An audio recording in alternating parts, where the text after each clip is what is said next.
Good. All right. I'm going to hand things over to Nora, and she's going to walk us through this presentation. Okay. I think I'm going to introduce Nora. Okay. Too, if that's all right. Perfect. I suppose maybe Nora needs no introduction, though. That's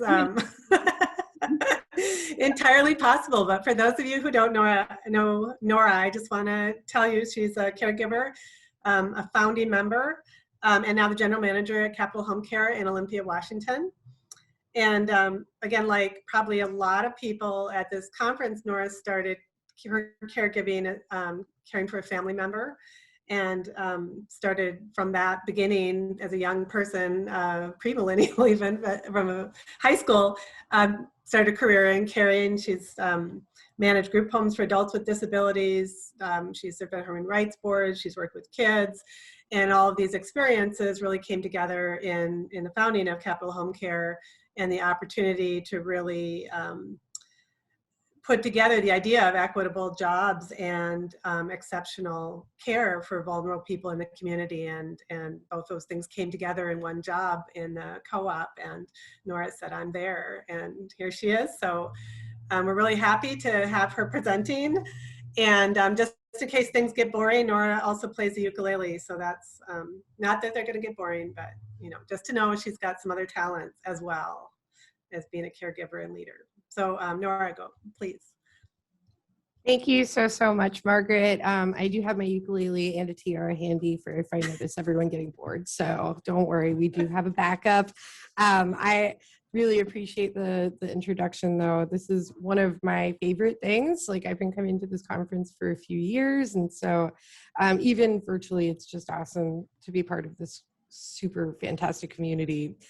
So I'm just going to set up sharing my PowerPoint really quickly. Bear with me, y'all. There we go. Can I just check? Can everybody see that? Awesome. I'm going to take Margaret's nodding as everybody's saying yes. Okay. So yeah, I just have to say again, I'm so excited to see you guys. I know we all really miss each other, and this is just such a wonderful community. And I'm really excited to speak as a millennial about recruiting and retaining millennials, which is kind of a tall order these days. So we're just going to talk about who and what are these millennials? Why would we want these millennials? If we do want them, how do we get them? How do we keep them? So it's just going to be a very basic breakdown, mostly based on my personal experience. So obviously I am a millennial. I'm 33. As Margaret said, I'm a caregiver. I'm a member owner. Also like to bake bread and do all of the millennial things that we do these days. Obsessed about starters and whatnot. And I kind of started this co-op because I had this experience as a young caregiver where I was burned out by the normal way things are. And I also had this experience where I also saw people who are like me, who had experience providing care to a family member and really found skills that we have value in, and they would try these jobs out, post high school or college, based on, obviously not looking for money. And you just see people get burned out and scared away from the industry, and, not just caregiving, social work usually. We, Capital Homecare, are pretty unusual in the way that we have been attracting millennials and, have a largely millennial demographic here.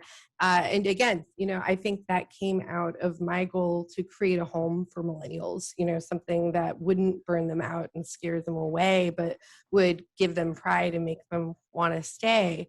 I have found that those people are still there and they're waiting for someone to see them. So what are millennials? It's pretty much the question of the decade for a lot of people. Many people know millennials to be young, lazy, and entitled. They don't have work ethic. I've heard this, Margaret mentioned I started out when I was really young. I've always worked with people who are like 25 years older than me, hear it all the time. They don't have experience. They have these 2-year careers. That's a pretty new thing, to be moving on from job to job and not stay, one place for your whole life. We're also often called the industry killers generation. You can look this up. There are many articles about all the industries millennials try to kill, like, the paper napkin industry. The reason for that is we don't want to hurt the environment, but the paper napkin people are mad. Applebee's, blood diamonds, we'd rather have ethical jewelry, straws, things that are fairly new, unique to us, the industry killers. So obviously that is some mythology, right? Those are stereotypes. I think a lot of us have heard them. Millennials eat like avocado toast, otherwise they'd live in mansions. So I just wanted to get that out of the way and talk about some things I know to be facts about millennials. Millennials aren't actually that young. Like we're often referred to as like this baby generation, but millennials are technically the generation born between 1981 and 1996. Like the oldest millennials right now are closing in on 40. So when we're saying millennial, when I'm saying millennial for this presentation, what I'm saying is younger than 40. Just that simple. Millennials are movers and shakers. We are the do-it-yourself generation. We're the people who don't settle for just agreeing to disagree. We look up on Google and Wikipedia and we find out the answers. We like to find new and better ways to do things. I think that can come off as entitled. We don't want to accept the way things have always been. We want hope in our lives and in our positions.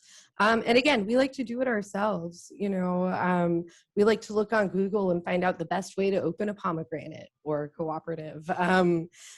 So it's a really interesting generation, and they've got their perks. Millennials are known for being really empowered. Again, I think this could come off as entitled, but this is a group of people who is really known for being interested in social justice and advocacy, to what we're deciding to call each other, the language we use. And something you'll notice about millennial workers and caregivers is they are not scared to defend and advocate for their rights. So often a millennial caregiver is somebody who won't burn themselves out working 6 overnights a week. They'll say, I have to take care of myself. Like, let's work, and that's new. I think most caregivers are used to doing whatever they're told. They want to engage, they want to find meaning in their work. This is obviously ideal for cooperators. We're not selling these jobs because you've become, a millionaire money bags at the end of the year. We're selling these jobs because stuff like Melba said, we want to give that meaning to our community. We want to engage and feel like we're not just working for ourselves, we're working for everyone. And in that vein, we advocate for the rights of others. Something I've noticed as an administrator with my co-op is almost more complaints come from people advocating for their coworkers than things that they're having problems with themselves. People, like, this is a group that really wants everyone to be treated fairly, which is ideal for co-ops and for providing good care. Millennials are cyborgs. So if you don't know what a cyborg is a humanoid robot. If you think about it, that is, it's true.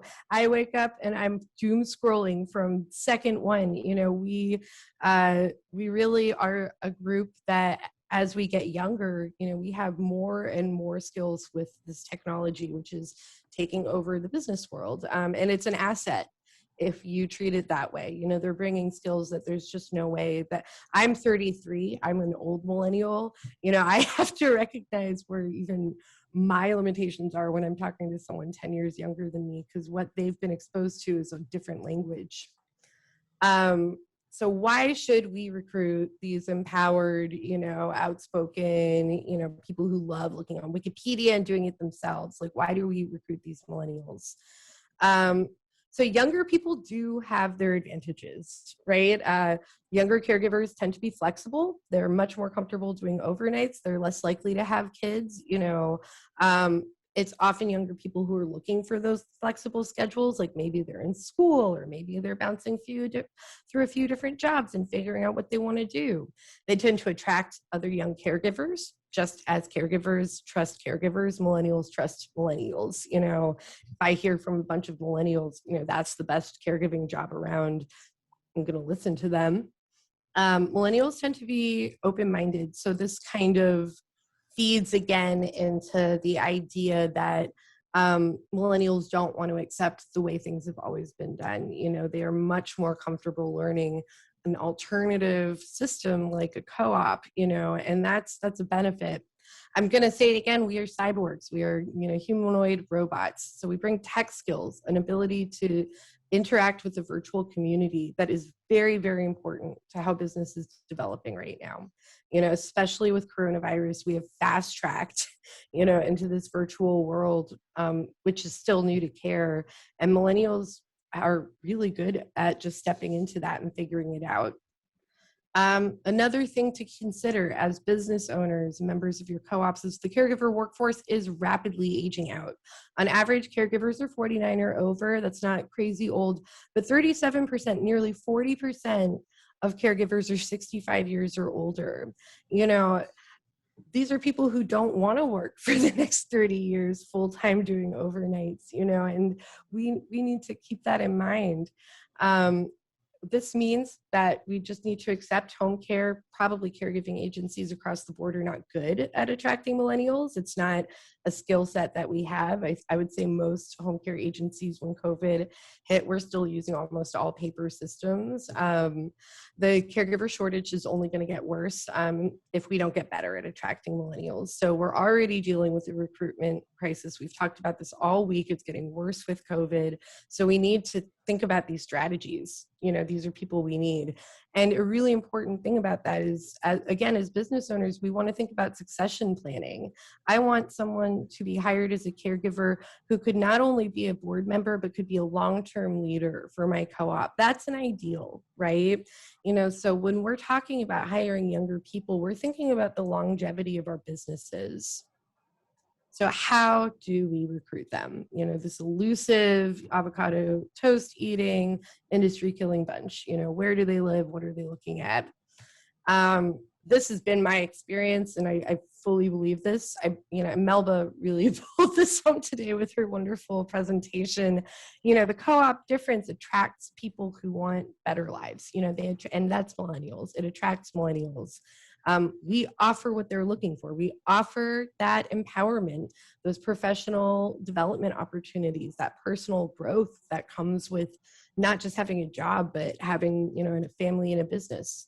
We're offering them hope, you know, hope for a better life, you know, hope for a better job than they would get somewhere else. You know, that's very attractive to those people who seek meaning in their lives. Similarly, we offer social and moral benefit. You know, we're not just taking care of our clients, we're taking care of each other. You know, that is an incredibly powerful thing, an attraction to these millennials who, again, really value social justice. They really value taking care of the people in their community. So again, I really think we have all the things that millennials are looking for. It's almost an easy sell. But how do we tell them? How do we convince them that it's true? So this goes back to the cyborg point. You know, millennials are living virtually. Like, you know, they're physically here just like we all are, but they're doing everything else on their phones, you know. And so as business owners, to talk to them, to reach them, we need to think about our social media marketing. We need to think about our outreach and our branded virtual presence. What does every image, what does the colors we're using, the images we're using say to people about our business? And think about how we're communicating with millennials. I think especially as businesses, we're often really focused on our clients. But frankly, to sell a co-op to your clients, you really should be selling to the workers you want to. So some things to keep in mind. Again, I said millennials do everything on their phones.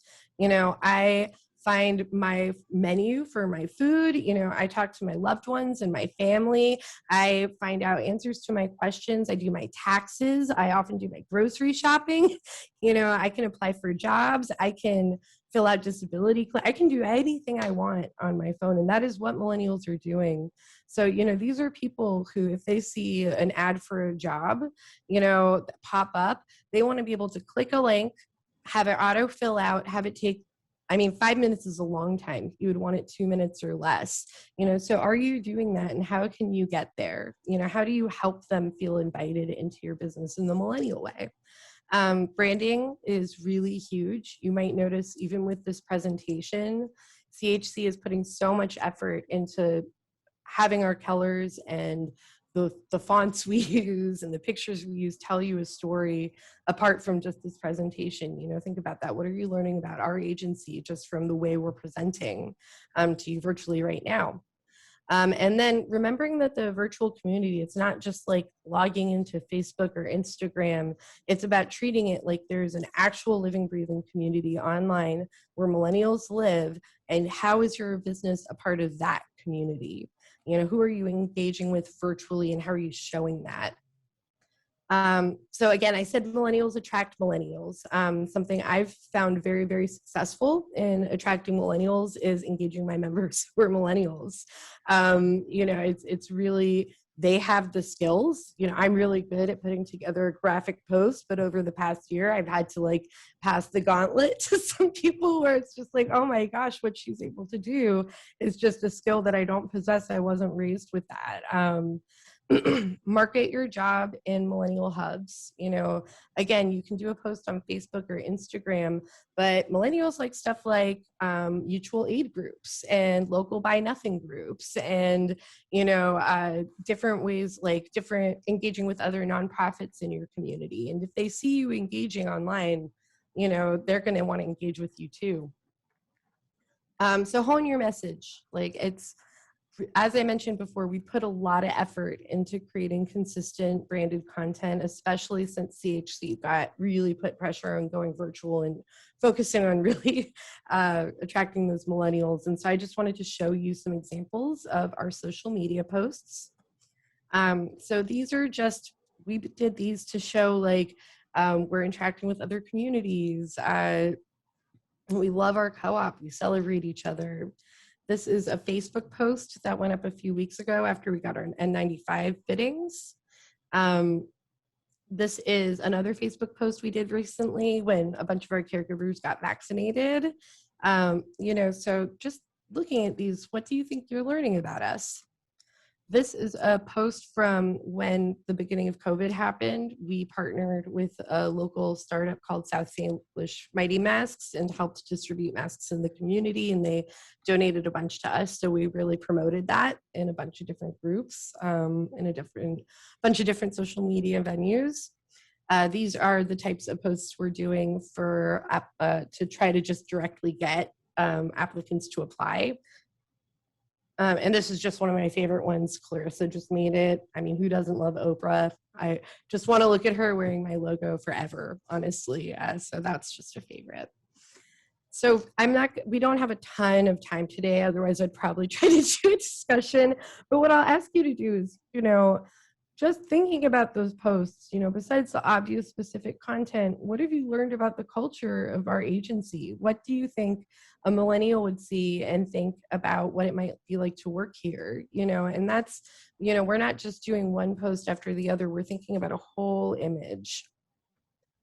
So I'm just going to go through some really quick tools. These are some quick slides. I think probably most of you have seen these, but I figured it'd be helpful to just list the popular online platforms. You know, care.com is something a lot of people are trying out right now to up their recruitment. You know, Google Ads is a relatively expensive way to make sure that you show up every time somebody Googles you.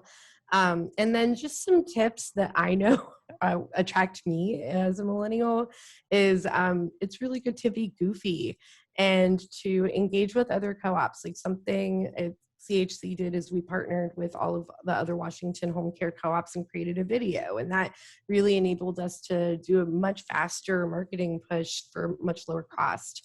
So there's an art to this, and there are ways to really create a plan about how you're going to maybe do your social media platform for a year.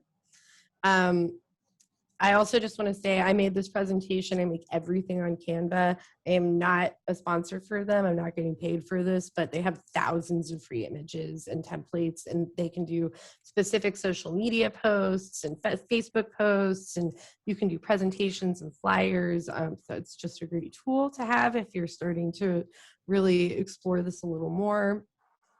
So the last part of this is how to retain millennials. I feel like I have to say Melba did such a good job talking about how to retain cooperators, and I think there are a lot of overlaps here. One thing that we really agree on is leading by example. We can sell that we're a co-op. We can figure out lots of cute gimmicks and taglines and do a great job with our brand, but we have to prove it to the people who come if we want them to stay. So it's important for us to think, in what ways are we showing and demonstrating to our members and our new caregivers that we're a co-op from the first interview onward? How are we showing we don't just want to cultivate a great caregiver, but we want somebody who would, if they stayed, would receive great benefit. I'm just going to sip my coffee really quickly. Leading to me, and again, Melba went over these so well, to me really means focusing on inclusion, bringing people to that decision-making table, following through. Don't promise the co-op difference, follow through. If I tell people that I'm willing to go over our financials with them, I have to do that. I don't want them to just think I'm a nice person with nice things to say. Again, engage those cyborgs, get those robots to help you. Robots are great. They have so many skills. So let them use their skills. The more you let people do work for your agency and show what they're good at, and the more you value that, the more they want to stay. It seems like it's a very simple point. And similarly, embrace their complaints. As hard as they are, every complaint or concern is an opportunity for member growth and for your co-op to grow. And if you show people that you're taking them seriously when they're upset, they'll come back to work more with you. So invite millennials to the decision-making table. Great co-op caregivers always want to be at the table, but it's good to remember millennial caregivers will demand it. They're not going to stay if you don't put the work in to make them feel included. So again, I wish I had more time. Every time I've timed this, I go over, so I'm not going to do this. But something to think about is, what are simple ways to give your members a voice at that table? If somebody's not on the board and they're not coming to every board meeting, then what do you do to help them be included and to help them know what's going on? Those are important things to consider. So focus on education, talk about metrics. It's important to really constantly work on engaging people by teaching them how it works. It's really easy to overwhelm somebody or to get exhausted as an administrator, but we have to do that. The last point here is really important because it's so hard for the more experienced or weathered members. It's really important to delegate and give space to your members to grow and to make mistakes. It's really easy as founders or the people who are in those governing roles to want everything to be perfect all the time.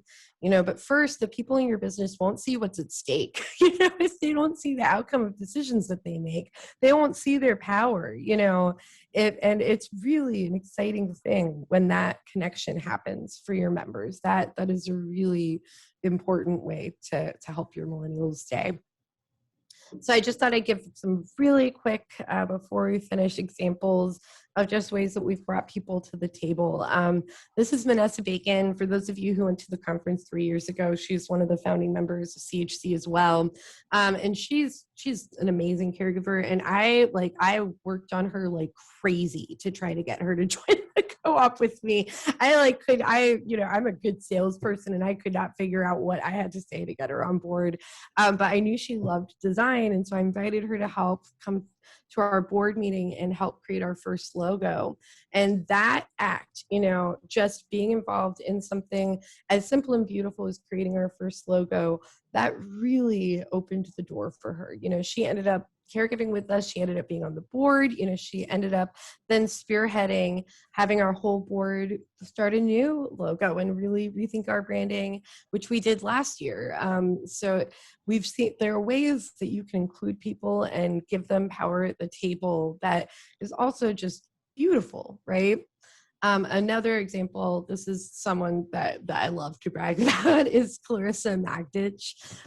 She started working as a part-time caregiver with us a few years ago. And at the time she was working 3 other jobs. She was finishing her degree. I think she was still really feeling out what she wanted to do. And she, we kept trying to open doors and, give her opportunities to find out about this co-op, see if she likes it. And, she decided she did. She started working full time with us. She became an elected board member last year and then started overseeing our membership committee and our training committee. And now she is the recruitment manager at CHC. She designs our social media posts. She as a millennial is in charge of helping us engage this group. And, she's just amazing, and it just took inviting her to the table and, giving her a chance to see what she can do, to see that she does this amazing work. So I'd like to finish my presentation by showing you an ad that she made for our recent job fair as a great example of millennial excellence.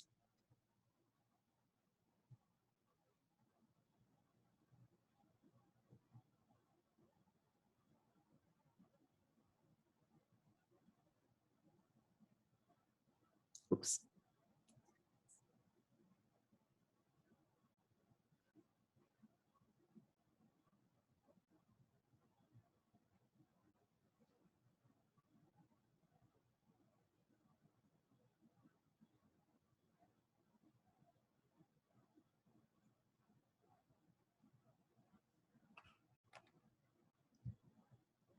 Is it still sharing, Yeah. you guys? We can't hear. There's a lot of. Is that better? Yeah, It doesn't seem like there's any audio for Yeah. it. Do you guys want me to try one more time? I don't want to. All right, I'm going to try to see if I can get the audio to work. Sorry, guys. Can we find it somewhere else? Is it posted anywhere? Not without wasting everybody's time. Let me try it one more time, and then just because I know that we're closing in on the end of this soon, and we'll see.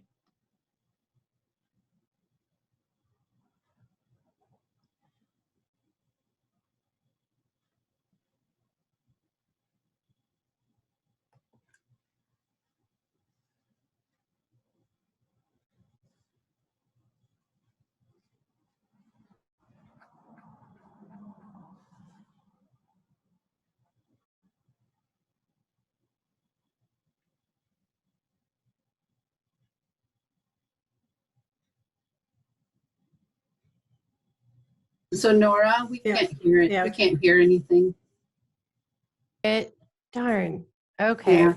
Well, in that case, I'll just have to maybe we'll send it out later. Does that sound okay to everybody? Sure. I can try to pull it up. I know we're a little crunched for time and don't want to make you all watch me go crazy on my computer. Okay. Well, I'll give you a little description. That was a job fair ad and I'm so sorry you guys couldn't hear it. That's such a bummer. But it was a job fair post where she was talking about how she came to CHC, about why she wanted to stay and about her experience working on the board. And it's just the sweetest, cutest thing. So I really recommend everybody watch it because it really is such a good example of what our members can do if we give them the space to do it. And I'm sure some of you met her at one of the recent conferences. She's just a doll. So I guess I'll finish up there. Sorry about that lackluster ending, everybody.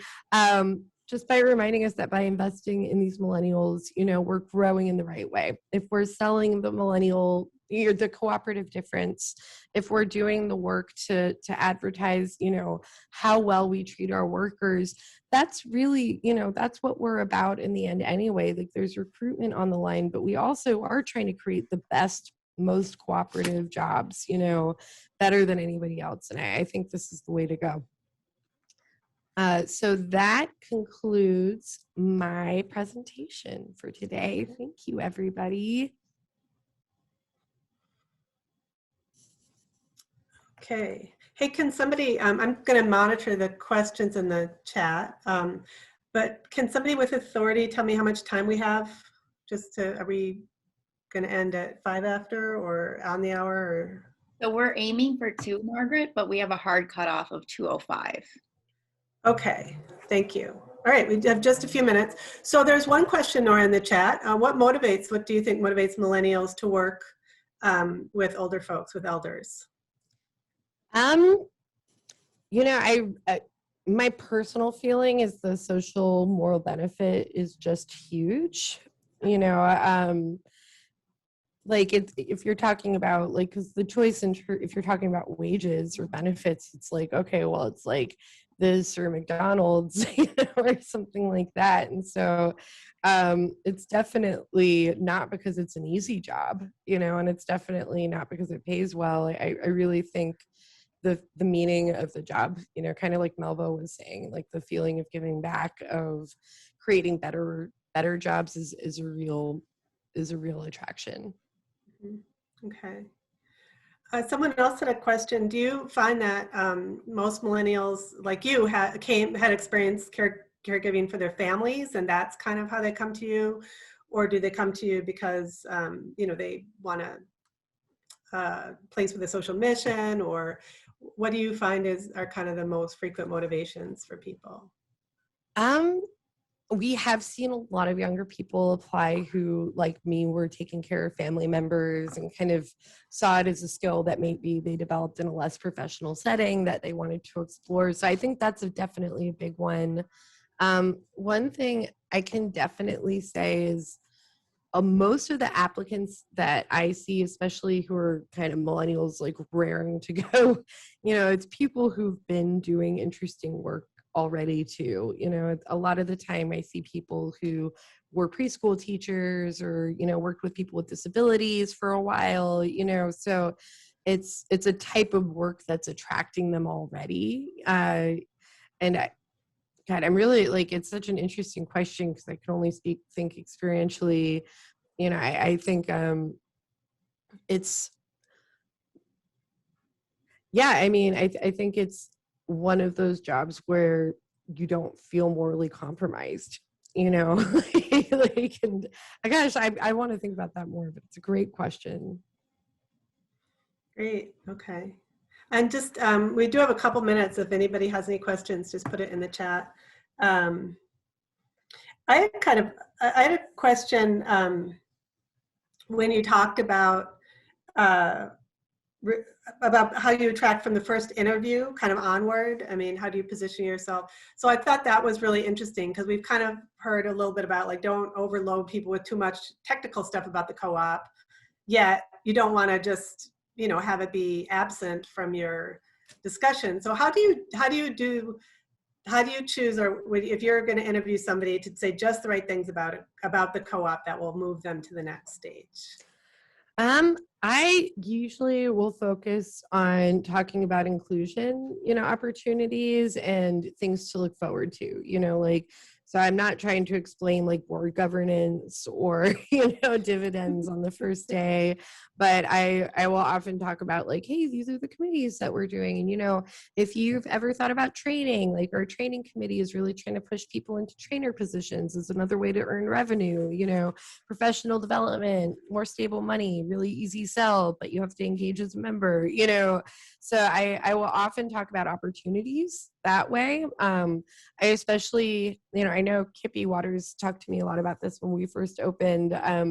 I really put an emphasis on talking about financials and what the board's thinking about with financials. You know, if I know the board is talking about raises or dividends, you know, I do let people know like, oh, hey, like if you're interested in finding out like, you know, how you can participate in this. And, you know, not everybody bites. And a lot of that stuff is posted in our monthly newsletter. I know our board is also focused on outreach, you know, once somebody's become a member. So it's also, I will say it's a team effort at CHC. You know, I've got my approach and other people have their approach, which is part of it. Like Melva said that earlier too, right? The more people you get to engage in that ownership, like the better it goes. Mm-hmm. Okay. We probably have time for one more. So somebody put it in the chat. How does the age of your co-op compare to other home care agencies in the area? Or even just other ways, how do you compare yourself to other home care agencies? I mean, I think the big standout is that we were a ton of young people, like, but otherwise, we worked so in tandem with those other co-ops. Like we've got a lot of similarities, but we still stand out as a fairly young group.